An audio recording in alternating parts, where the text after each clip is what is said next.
We have a crime alert tonight. Pandemonium on Beale Street. A shooting over the weekend with Memphis police in the crossfire, leaving one man dead and two others recovering in the hospital.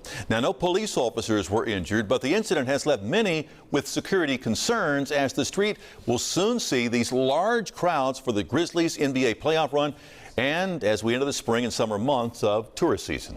WREG's Shay Arthur is live tonight after speaking with the mayor about how to improve security. Shay, what did he tell you? Hey, Stephanie. Hey, Greg. Well, when it comes to what happened in front of this club, he told me he's concerned, he's frustrated, and he's sad. And when it comes to possible changes to keep people safer, he says nothing should be off the table. A shootout on Beale Street. 3 men shot, 1 dying. The wild scene playing out around 2 Sunday morning. Discussed, we had 5 police officers all within about 10 feet. 2 police cars right there.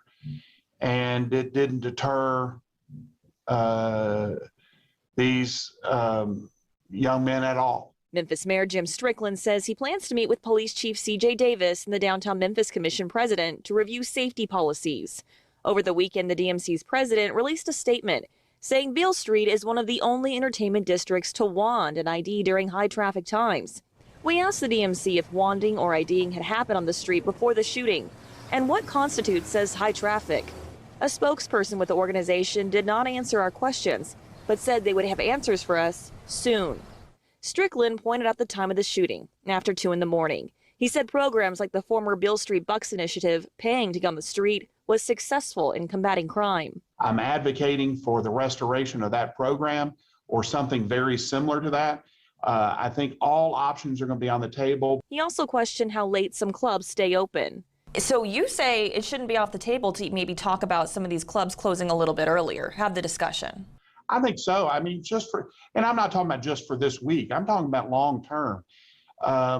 Why do clubs need to be open at 2, 3, 4 o'clock in the morning? The mayor saying the law in Tennessee has allowed the proliferation of guns throughout communities, but does not adequately punish the wrongful use of guns. It is too early to determine if any of these individuals on the Beale Street this night were part of that revolving door, but they certainly knew that there's not much penalty for carrying guns in Tennessee and recklessly shooting them. As for an expected busy weekend with the Grizzlies in the playoffs, we will be on alert.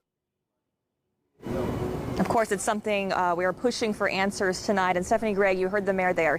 He says they're having those safety meetings this week.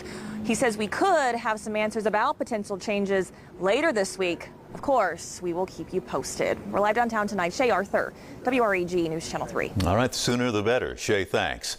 As Memphis police continue working to identify everyone involved in that weekend shooting on Beale Street, they are pleading for the public to come forward with any information. But, you know, as we told you last week, getting people to speak up can be a problem. WREG investigator Jessica Gertler explains what's being done to possibly change that. A shootout on one of Memphis's busiest streets, leaving 2 injured and 1 dead. Today, police have been working to figure out everyone involved, begging the public for information. Detectives have repeated 1 tip may be all that they need to solve a case. But as we've reported many times, the public stays silent, even in the most callous crimes. Some blame a street code, encouraging people to not cooperate with law enforcement when a crime occurs, afraid of retaliation or not trusting police. Shelby County District Attorney Amy Wyrick has been working with community leaders to launch a new program currently underway to help witnesses and victims of crimes come forward with information. If we can make witnesses to crime feel a little bit more comfortable reporting what they know, that helps law enforcement solve cases and make arrests. Tonight on News Channel 3 at 10, we'll explain what this program is going to do, who helped make it happen, and how you can get involved. Again, that's tonight on News Channel 3 at 10. Jessica Gertler, WREG News Channel 3. All right, trying to stem the crime wave. Thank you, Jessica. And we've reported on more and more crime in downtown Memphis lately, and that's because crime is on the rise in the area. Looking at data from the Memphis Police Department, the number of crimes reported in the zip code, including downtown, has risen each of the last 3 years. So far this year, more than 1,100 crimes have been reported in the area, putting it on track to have yet another increase in crime this year. An increase in crime is something no one wants to experience, but for children who are exposed to it all, it can be traumatizing. Coming up on the news at 6, hear what Memphis children say about the violence as they've been forced to live with it in their communities. Now, new at 5, another example of gun violence affecting children. An Arkansas woman is facing several charges tonight after a shooting leaving an 8-year-old girl dead. This happened in the Sherwood Cove area in Marion, Arkansas, which is where WRG's Shay Simon joins us now live. And Shay, I know it's of little consequence, but I know you've also learned that the child was not the intended target. Absolutely. I spoke with neighbors here and they say the child was not the target. She was truly just an innocent bystander here. As you can imagine, a very tough pill to swallow. Now, neighbors tell me on Sunday this street was filled with kids and with people out here just enjoying their Sunday. That's all until one single gunshot changed everything. Man, it's crazy. Ain't nobody, same blood, ran out. Man, I hate that. I really hate that. A peaceful Sunday turned tragic as Marion police lined Hickory Street in the Sherwood Cove area. It was a disaster. You know, I mean, I still can't even wrap it around my head. Elliot Sloan says he's still processing how an 8-year-old girl was shot and killed in his driveway, an innocent victim of gun violence. I didn't know that the girl was hit. I just heard the gunshot. So when I came back outside and looked, I seen her little feet sticking out in front of my truck.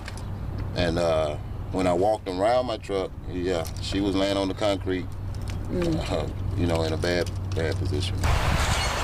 Sloan says it all started with splat guns. You know, she was just outside playing like any other regular child, man. As kids in the neighborhood played with toy splat guns, adults got into a fight and pulled out real guns, a single shot killing an innocent child. I just really can't explain how I felt, man. I was hurt, confused.